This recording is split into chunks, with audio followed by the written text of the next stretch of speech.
The betting brand for soccer fans. That's better. Gamble responsibly.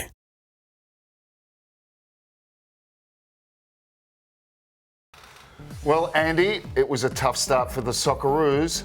Tell us, where did it all go wrong? Certainly in a number of areas. Yeah, a number of areas, but it was a tough opponent. You know, when you've got the likes of Mbappe, you've got the likes of Giroud, Dembele. It was always going to be a tough ask. You know, there was optimism that maybe we could get something out of the game, but realistically, I don't think anyone should have been too surprised with that. Well, they have a world-class team and they played like that. You know, if you're going to have a surprise, you need them to be a little bit off and you need to be lucky. But look, we got where we are at the moment, I think, but there's a lot of talk in the media, social media, about there needs to be changes against Tunisia. What's your take on making changes? Look, I think, you know, the guys that started did admirably, but they were up against some really big opposition. You know, they were working so hard. So for me, Mobile can come in and give a bit more energy. I thought Goodwin was good, but tired legs towards the end, you know what I mean? And you've got Atkinson, who did well. He made some mistakes. I wouldn't bench him purely for the mistake of the second goal, but he had a lot of work to do against Mbappe. So Mbappe was absolutely on fire. Best player in the world at the moment. The best defenders can't stop him, so you can't be too hard on someone like Atkinson. So maybe Karadzic can start, bit of fresh legs on that right side. And I think Degenek maybe at centre-back, I think he gives a bit more of a presence. They conceded goals from corners, from crosses, so...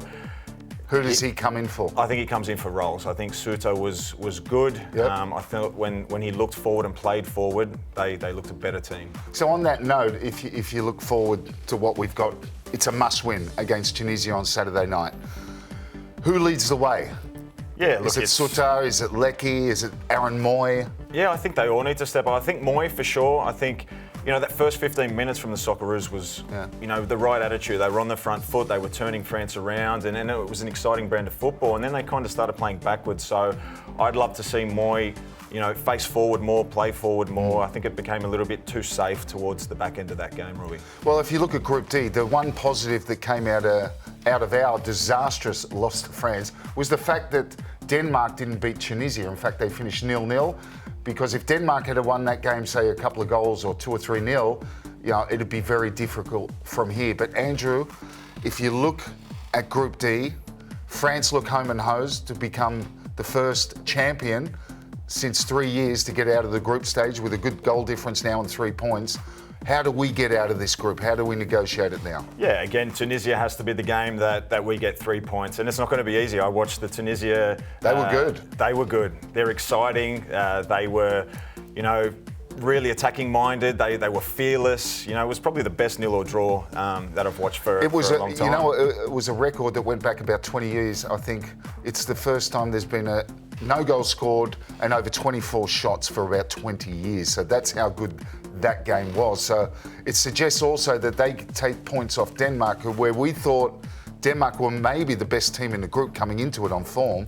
So it leaves it delicate, and it means we must beat Tunisia on Saturday night. Who are the dangers for Tunisia? Where does it come from? Yeah, look, I think Issam Jebali, the number 9 for them, was excellent. He got on the end of a lot of balls. He scored. He was ruled offside. And Asia Leidouni in the midfield, those guys were exceptional and really shocked me actually to how good they actually were. Yeah. So they're two players that the Socceroos really need to look at and try and nullify. Well, if you look at the group, both France and Denmark were favourites to get out of this group. How do you see that now? I just said, and it looks like that France are well on their way, but Denmark not necessarily, and I guess that's the upset. Yeah, it's up for grabs. I think second spot is up for grabs in that group, and you know we want the Socceroos to do well. They have to beat Tunisia. If they don't, it's over. So look, Tunisia could cause an upset and end up being second in the group. You don't know. They're a really exciting team, so we'll see how this unfolds. Well, if you look at France, and if we say, okay, France are pretty much going to go, although that's a big game next, France v Denmark. If we can beat Tunisia, can we get past Denmark? Again, tough, optimistic. Yeah, we can get maybe a draw out of that, and hopefully that can get us through to the next round. But look, I think Tunisia, if we don't get those 3 points, then tournament pretty much over. Well, there you go. It's a big ask, but we have our fingers crossed, and I can tell you I've got everything else crossed as well. The Socceroos are alive and kicking, heading into the second week of the tournament. The betting brand for soccer fans. That's That's better. Gamble responsibly.